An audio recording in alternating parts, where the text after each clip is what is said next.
Okay.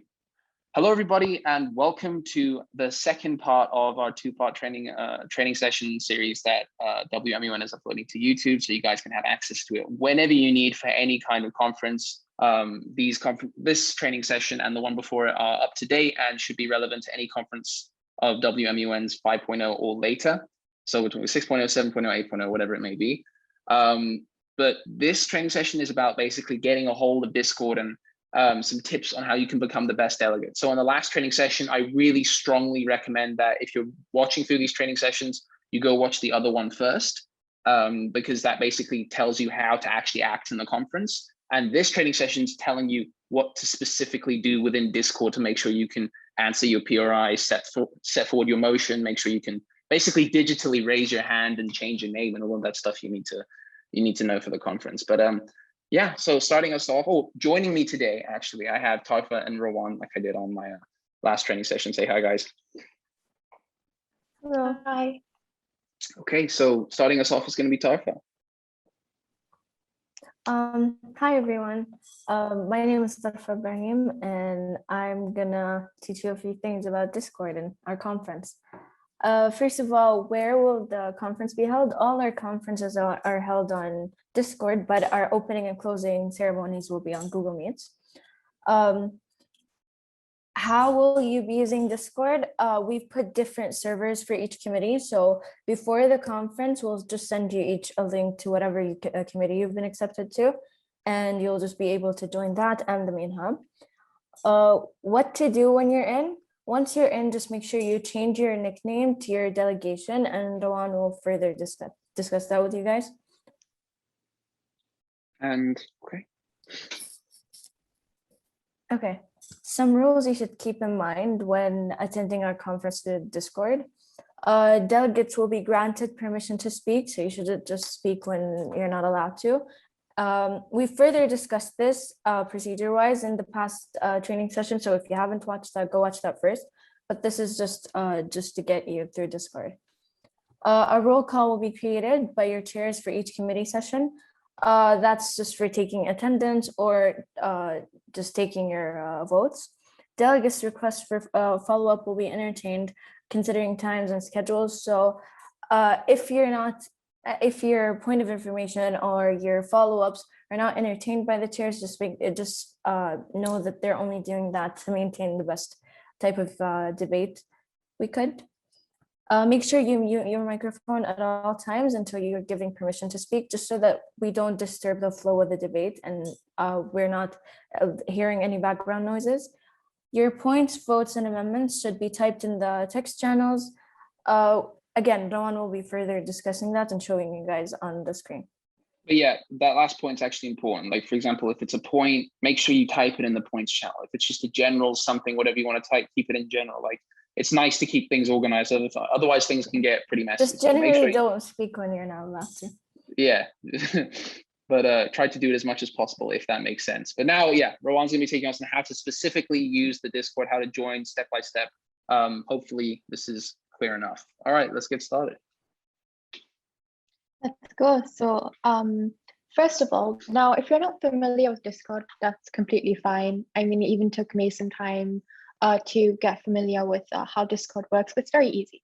So first of all, we always send you an invite link to your committee server. So we send it by email. And once you press on this link, you will have to decline or accept this invite. Once you accept this invite, if you can see at the top of the screen where the blue arrow is, you will be officially joined into the server, and you will see the logo or icon of the server at the top. Now, once you join the server, you must change your nickname to the delegation you'll be representing. So as Secretariat members, we'll be also renaming ourselves, whether we're the chair, Secretary General, Chief of Staff. As delegates, you should also do that. So you would have to rename yourself. Now, how would you do that? Now, by right-clicking on your name, you will have multiple options to edit stuff about your account on Discord. So, but to change your name, you'll have to head over to change nickname. And once you do that, this will pop up on your screen and you can just simply rename yourself to delegate of whatever country you are representing, and then go ahead and press on save. So that's saved. Right, as for all the things that you see here on the left side. So on Discord, you have two main ways of communication. You have voice channels and you have text channels. Now, voice channels is where, you have the main conference. So you can use your microphone, your camera. It's where, the conference is held. You can speak. As for the text channels, by its name, it's where you text, and also some of the secretariat members will be sending in some useful information for the conference. So to join the conference call, click on the main conference tab that has the speaker icon. So all communities have the same thing, and we usually have the same format for every conference. So if you just click on the main conference, just simply click on it or press on it, you will be automatically joined in that call. And as for the other ones here, so to notify the chair that you have a point, send your type of point into the hashtag points channel. So in our previous session, we gave examples of a couple of points and motions. So now regarding the POI, since POIs are the highlight of the conference, it's what makes up the debate. To inform the chair that you have a POI, you would simply go to the points text channel and you would type I, so that the chair can recognize you. As for amendments, which you get in later in this presentation, if you want to send amendments, you would go to this text channel, and we have voting procedures. So we usually vote on amendments and draft resolutions. Any voting procedure that we head to this text channel. So the reason why we divide everything into different channels is because it's better to keep things organized so delegates don't get confused.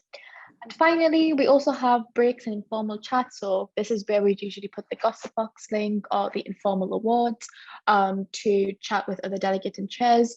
During the breaks, you can head over to our informal text channels. Yeah, so breaking them out into a little bit more specifically and giving you some examples.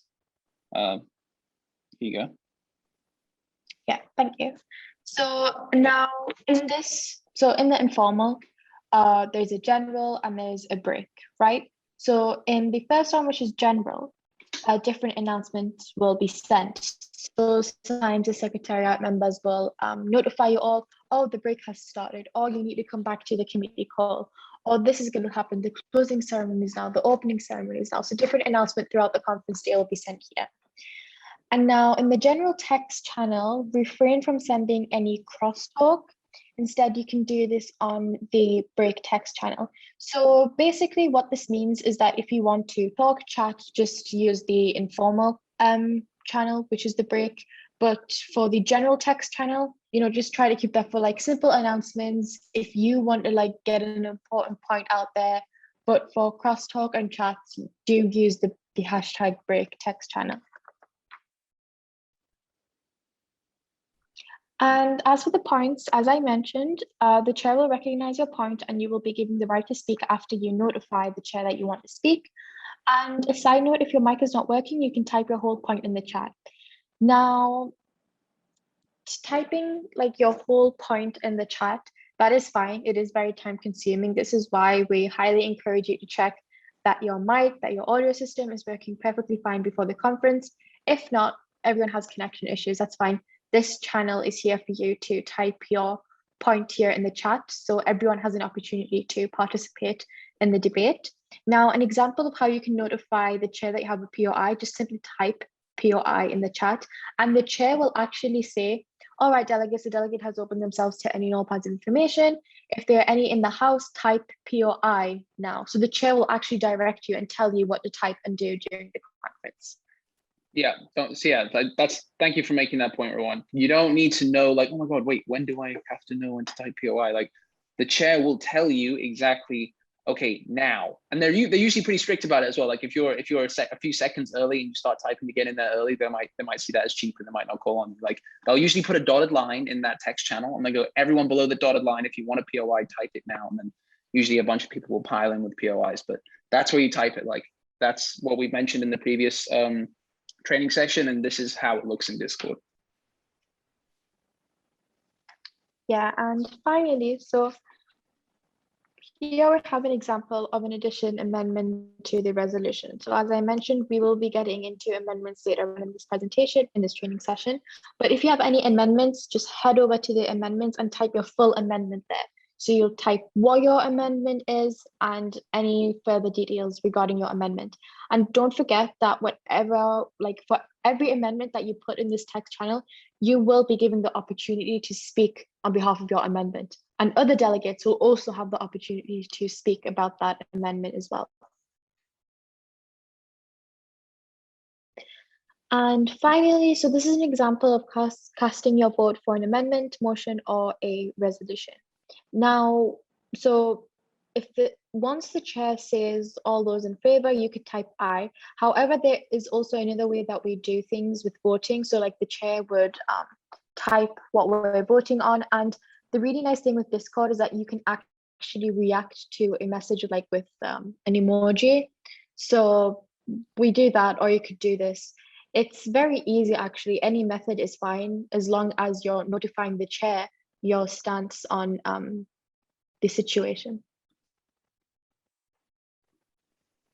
And make sure your microphone is unmuted, as Darfa mentioned, when you want to speak. And that the deafen mode is off. Okay, so as Darfa mentioned, if you're not talking, mute, but if you want to speak, obviously you have to unmute. And at the bottom here, you see like a microphone, a headphones, and then a setting button. So the microphone just means mute and unmute.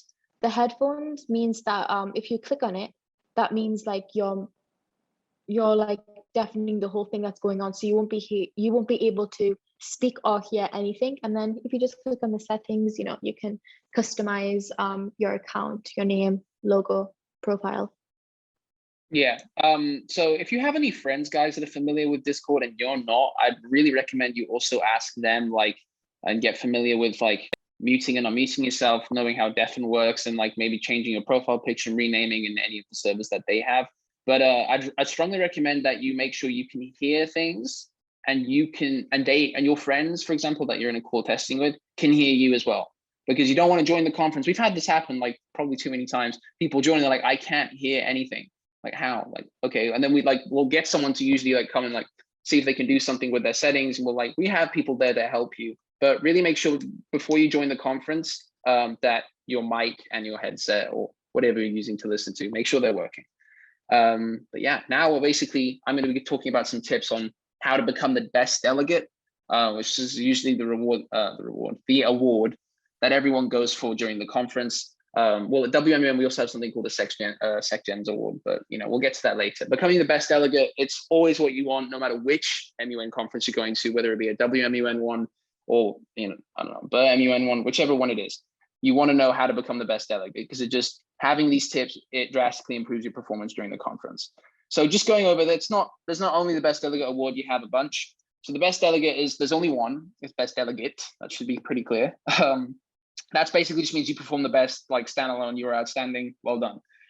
There's also distinguished delegates and special mentions. How many of these there are is up to the chairs. They might think maybe only one was worth a special mention, but they can have up to 3 in WMUN, and they can have up to 2 with distinguished delegates, though there can also be 1 there as well. Everybody though gets a participation certificate. You can't just join and sit there and on mute and not do anything. You won't be technically counted as present, and you won't get a participation certificate. But as long as you participate like a normal delegate, you will get a participation certificate, no matter whether you got an award or not. Everybody gets one. Yeah, so those are the awards, and that's basically what you need to keep in mind. There are 3 different types of awards, and you will get a participation certificate no matter what. So basically, what decides what award you get? Throughout the 2-day conference, the chairs, along with the secretariat members like Tarfa and Rawan and me, will be monitoring your performance. We'll be hopping in and out of the Discord calls and the conferences and seeing how everyone's performing. And if we see, oh, this guy seems to be doing well, then we'll make a note of that. And we're always asking the chairs, like, hey guys, who's on your radar? The chairs are, during the conference, like, they're part of their job is to see who's performing the best. Like, they're constantly thinking about that. So if you think they're not, they are, trust me. They're basically trying to see who will eventually collectively reach the decision of which delegate is awarded what. I, Sebastian, will be in the committees throughout the conference, like I said, and I'll basically see, and obviously I'll talk to the chairs in the committees, but I want to see who deserves the most prestigious award, which is the Secretary General's Award for Best Delegate. We've had this award since I think our first conference, when we had a completely different leadership and stuff. So it's like kind of a tradition of ours now. It usually comes from, some delegate who's had to overcome some serious issue that, that maybe at the fault of WMUN or another delegate, or they've just performed incredibly well with a super difficult delegation on a really sensitive issue, for example, and they handled it very well, whatever it may be. If it's something that's not usually you see at every MUN conference, then you're probably in line for getting that award. Every delegate has the chance to win an award. You don't need to write position papers. You don't if, for example, if you can't come to a certain training session because you have to go see a family member, that's not going to take away your chance to win an award. It's mandatory, you have to come, by the way. But it's not like we discriminate. Anybody can do well in the conference and win an award. These are the requirements. Basically, you need to attend. You pretty much need to attend both training sessions and full conference days. If you have a serious excuse, that's absolutely fine. WMUN, we're not expecting it to be your life, but we're expecting you to give us due notice if you can't make it. But basically, if you want an award, you have to attend those training sessions. You have to be active. My tip for getting best delegate is almost talk as much to the point where it becomes annoying for the other delegates. They're just gonna have to suck it up, and they're gonna have to hear you talk all the time, because that's what's gonna get you noticed by the chairs. And it's the more you talk, the more opportunity you have to make an actual change in the conference. And challenge yourself and your fellow delegates by adding and deleting and altering amendments. You can cause some trouble. You can stir up something, whatever it makes the conference lively. You'll definitely get the hang of it soon enough. I need you to separate your personal opinions from the debate, and remember you're representing the country of your delegation. So if you're from China, but you happen to be representing the delegate of the United States, you can't, start talking from the perspective of the Chinese government. You may have a bias to the Chinese government because you're from that country, but that is exactly what we don't want to see. You want to make sure that you're representing, in this case, the United States completely. It's exactly what a government member from the US would say. That's your job. You can't let any personal opinion filter in there. Otherwise, you're not doing your job properly, and you probably will not land an award. You want to be proactive. So in your group's activities, such as icebreakers, you want to make sure you put yourself out there. If the chairs don't know who you are and don't recognize you, you're probably not going to get an award. And finally, make yourself noticeable. So basically, that is a super vague term. It basically just means all of the other things that I've mentioned wrapped up into one term. Make sure you're constantly active. Always talk the ears off of other people, and really challenge yourself to be unique in what amendments you add and the opinions that you put forward, and really even go make it a role play, act like your delegation to the fullest extent. And that's what being a good delegate is. We really like to see that. So these are requirements. Yeah, what's up? Yeah. I'm sorry. I just want to make a point before we move on. Yeah. As Sebastian mentioned, it is really, really important to make yourself noticeable and be active. As he said, try to make all the delegates, oh God, it's this delegate speaking again. But yeah, it is important that you're speaking a lot. However, it is also the quality of what you're saying that is very, very important. Yeah. So you want to make sure the facts that you're saying are correct. You want to make sure that you're sounding confident in your debate, because you do not want a delegate asking the chair for a fact check. So just do your research well as well. And it's the quality as well. It's the quality and the quantity here. We usually hear this saying, oh, it's all about the quality and not the quantity. But here, when speaking about the awards, you have to consider both. And also, let's say that you're requesting to talk and the chair does not recognize you. Don't worry. Sometimes the chairs will have to give opportunity to others, but the chairs do know that you want them to speak. So the chairs are very considerate in this situation. Okay, cool. Yeah, thank you, everyone. That's some good points there. Guys, really keep that in mind, okay?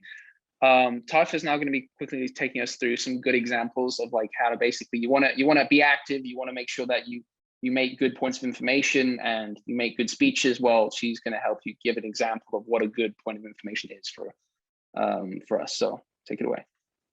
Mm-hmm. Now, Rohan already explained what a point of information is. So if you don't know what that is, you should go back to the other video. But for now, I'll give examples of good and bad points of information. These points are relatively long. So just if you need to pause and just go through them, read them, understand them first, do that. So the first example is does the delegate of China not recognize that by invading Taiwan, they have breached many treaties? Another example of a good point of information is the delegate of Russia aware of the deaths and displacements caused by their support of the dictator Bashar al-Assad? Now, why are they good points of information? Can you go to the next slide? Yeah, sure. Just some animations that I have to click through. Okay, these are why they're good points of information. Yeah, the first one was good because it was valid and it was clear and short. It was observing something that other delegates may have overlooked. It was very, very direct. It was not, you didn't branch out when giving this point. It was very clear. The second one was good because it was somewhat accusatory. It was worded formally, even though it was accusatory, it was aggressive, but it was worded formally. And it could be very difficult to respond to by other delegates, say the delegate of Russia. And it brings up a relative topic. So you just need to keep all those points in mind. This is what your point of information has to consist of. Now, some bad, like a bad form of those points of information. The delegate of China going to Taiwan is against the law. Or does the delegate of Russia realize that Bashar al-Assad has been to Antarctica, which can be symbolic for the unacquainted acts of dictatorship that lead to daily suffrage of billion refugees who are affected by modern day patriarchy? It's very hard to come up with that one. Okay, the first one was bad because it was very, very vague. It was irrelevant, but most importantly, it wasn't even in the form of a question. It was just an observation, but not even in a form of a question. So it was just, it wasn't a point of information. The second one was bad because it didn't spike up any debate. It was aggressive, but it was too long, unclear, and it was not focused on the main issue, which is like the support of the dictator. So although some points of information are good when they're short, some of them are not. And you have to keep in mind, you have to find the perfect balance of a short and a long point of information. But most importantly, it has to be focused on the issue. Okay, now amendments. Again, we've talked about what amendments are in the past training sessions, so just go back to that if you don't know what amendments are. But again, amendments are changes to the resolution made by delegates. There could be a deletion, addition, and a change to a clause or subclause in the resolution. So those are types of amendments. They should be submitted and voted on by the deadline that your chair set, because time is very crucial in an WMUN session. If you need further information on amendments, just go back to the previous video. We'll talk about a few amendments and give examples of the one right now. Yep. So just before I go into the examples, as Dafa briefly explained, amendments, so they are there to, like, let's say you are not satisfied with the current draft resolution, so you want to submit amendments to, you know, satisfy you, to add your changes. So like you are putting amendments so you can vote for this draft resolution to pass. So now here's an example. So you would head over to the amendments text channel on Discord, and you would start by stating what the amendment is. Are you striking a clause? Are you adding a clause? Are you deleting a clause? So here's an example. Adding a clause to oh, excuse me, sorry, I went too quickly. It's all right, no worries. So adding a clause to the end of the resolution. Now, what are you adding? What is the clause? Strongly recommends the enforcement of daily doses of candy for every adult citizen. Now, this is a very unreasonable clause, but anyways, as I mentioned before, they used a good phrase for the operative clause, and they mentioned what they are adding to the resolution.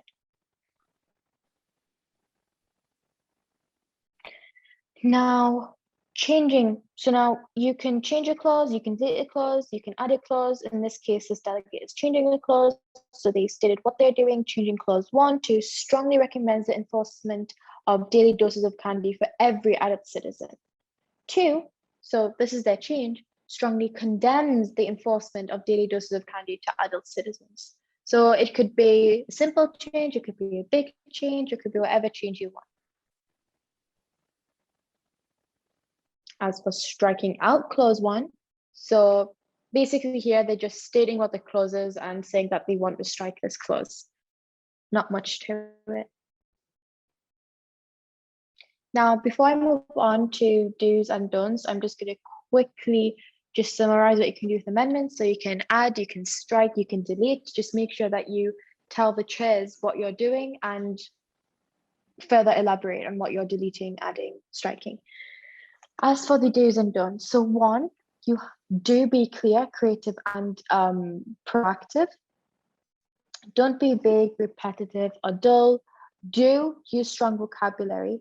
Don't disregard the UN restrictions. Do sound informed and well planned in your amendment. Don't be irrelevant or limited. So all in all, basically just be clear, use good vocabulary, don't be irrelevant, don't try to go off topic, and just make sure that your amendment really makes sense. And if you believe that it does make a change to the draft resolution, go ahead and add it. Okay. So I'd like to quickly clear up like basically what it means to have a country listing. So the delegations obviously are assigned to you by us. We've had some delegates who showed up at our last conference and were like, I don't even know what delegation I am. Like, firstly, we were like, okay, this is extraordinary. We have no idea how that happened. But if you know you've signed up and you've even been receiving some emails from us with regards to the next conference that you've signed up for, but you haven't had an email from Delegate Affairs with your country assignment, please email us and contact us ASAP and say, I have no idea what country I am, because that's the most important thing if you wanted to go into the conference prepared in any sense of the word, you know what I mean? So that country you're given is unique in your committee.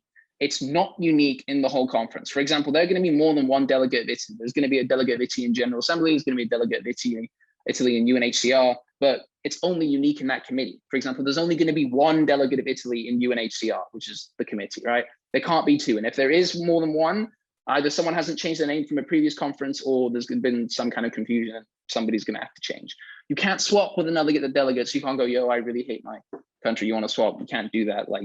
Because we have your name associated with a specific country in our database. If you swap it just causes massive confusion. So definitely do not do that. If you have any issue regarding your delegation, which literally doesn't happen, but if you for some reason do, please contact Delegate Affairs and maybe we can get it changed for you. But I'd really recommend you don't, because the whole point of the United Nations is you have to represent countries in the United Nations. And that's what we're trying to model at WMUN. So that would make sense. In terms of research, some tips here. You want to make sure you research your country's history and stance on a given topic. And the way I would do it is I'd break up my research into 3 things. I'd do my history, like what's my association with the topic in the past. The next bit would be the current present relationship, like what am I currently doing with relation to the issue? So for example, if it's like the Syrian civil war, what's Russia currently doing? If I was delegate of Russia, what have they done in the past? And the third thing I'd look at is what does Russia want to do in the future? What does your delegation want to do with the issue, right? Like look towards the future. So you break it up into past, present, future. And that I think summed up is pretty much about the best overall experience, or what am I talking about? Research that you can basically give yourself for your delegation. Just break it up into those 3 sections and you should be completely good to go. Make sure you use reliable sources and keep them saved. So bookmark them. We usually, like the chair reports will give you some links to get you started on your research, and maybe that's all you need. We'll provide you with some links in those chair reports that we send to you. But yeah, usually institutes, government websites ending in .org, .edu, or .gov. I'd recommend you stay away from .net. That's always shady in my opinion. There are some pretty good ones like that end in .com. Like don't use this as a rule of thumb, but don't use CD websites. It's often they're often filled with bias. Don't use message boards or Quora. That is not a good idea. And I'd say you can use Wikipedia for background reading only, but do not quote Wikipedia. Don't take it as like the word of God, for lack of a better word. Like you can't just say, oh, that's what Wikipedia said. You have to basically see, well, what does Wikipedia say, but what is Wikipedia citing? Wikipedia pretty much makes you required, and if it doesn't, don't use the website at all. A good Wikipedia article should have a citation in it. Go and use that citation. That's my tip. They'll have their citations always listed at the bottom of the Wikipedia page. But these are useful resources. Check out all of these links. You can basically see them from from the slides that we're showing you now. But I think, yeah, and just some more notes, that's it. Please don't use obscene language whilst debating. We'll probably kick you out of the conference. That is just not acceptable. You can criticize a country. You can even, like, if you want to be like, I don't know, it rarely ever calls for like criticizing race or religion or gender. It doesn't usually happen, but like some excessive or like a really flamboyant or like eccentric delegate might do that. Don't take it personally. They're not acting out of personality. Most of the people who are doing this are completely just trying to act like delegates. So don't take it personally, but if we see someone excessively criticizing any country, race, religion, gender outside of what is needed to portray your country's views, we can't have that. So please do not do that. It just completely slows down the conference. We might ask you to change to another committee or whatever it may be. Make sure you represent your given country and not your own personal opinions. I can't stress this enough. And yeah, I think we're coming to the end of the training session now. So we want to make sure that you guys know that we are offering one-on-one exclusive meetings with newcomers. Before the conference, we'll make time for this. We can't just do this now. Sorry, Tarfa, I know I'm taking your slide, but I just thought I'd get into it. Just send us an email before the conference. We'll let you know when we can start offering one-on-ones, but this is definitely something that we do before every conference. So if you're interested in this before next conference, when you sign up, please let us know and send us an email, and we'll get one of our secretariat members to contact you and have a one-on-one. So yeah, Tarfi, do you have anything else to say about that? Nope. Just make sure you go through those videos very carefully, listen to everything us three just said, and you'll be good to go for the conference. Okay, awesome. All right. Thank you guys. Thank you for attending this training session. If you made it this far, we really appreciate it. If you have any questions, please contact the socials. You can contact the social affairs email, that is WMUN socialaffairs@gmail.com. It's just like this, except it's social affairs instead of delegate affairs. And we also have an Instagram that's @worldwide_MUN. So if you have any questions, please contact us there. But if not, thank you so much for watching. And thank you, Rowan and Tarfa, for joining me in presenting this training session. Thanks, guys. No problem.